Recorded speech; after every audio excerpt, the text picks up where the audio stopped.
High friend, हजुरहरूलाई सबैलाई मैले गुड मर्निङ भन्न चाहेँ र मैले हजुरहरूलाई आज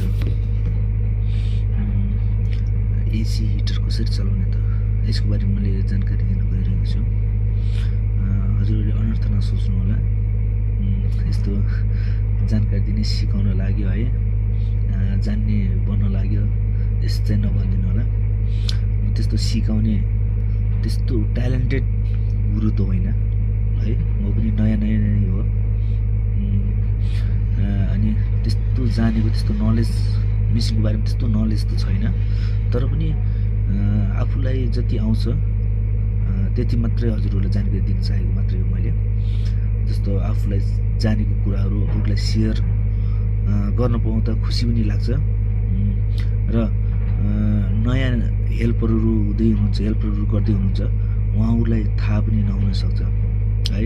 जस्तो नयाँ हेल्पर गर्दै गरेको मान्छेहरू हुनुहुन्छ, उहाँहरूलाई थाहा नहुन सक्छ। त्यहाँहरूको लागि स्पेसल छ, त्यहाँहरूको लागि हो खास। उहाँहरूले यही मोबाइल मार्फत हेरेर केही कुराहरू थोरै पनि जानकारी मिल्न सक्छ र सिक्न सक्नुहुन्छ, हेल्प हुनसक्छ है। त्यसको लागि मैले मात्र बनाएको हो, त्यस्तो अनर्थ नलिदिनु होला। त्यस्तो तरिकाले मैले बनाउन लागेको पनि होइन भिडियो, र मैले आज भिडियो बनाउन गइरहेको छु यसको बारेमा। एसी र एसी कसरी चलाउने र हिटर कसरी चलाउने यसको बारेमा मैले बनाउन गइरहेको छु आज भिडियो चाहिँ। राम्रोसँग हेर्नु होला, स्किप नगरी हेर्नु होला। जो यो बटन छ AUTO लेखा छ है, यो बटनको प्रेस गर्नु होला।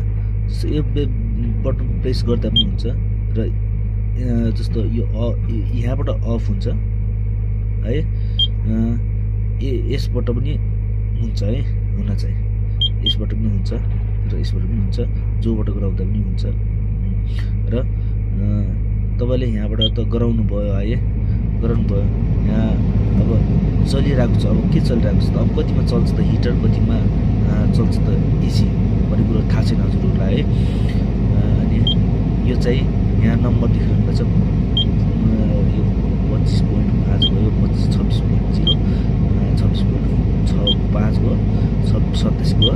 यसरी चाहिँ गर्दै गर्दै तपाईँले 32मा लगाउनुहोस्, 32.0 मा है।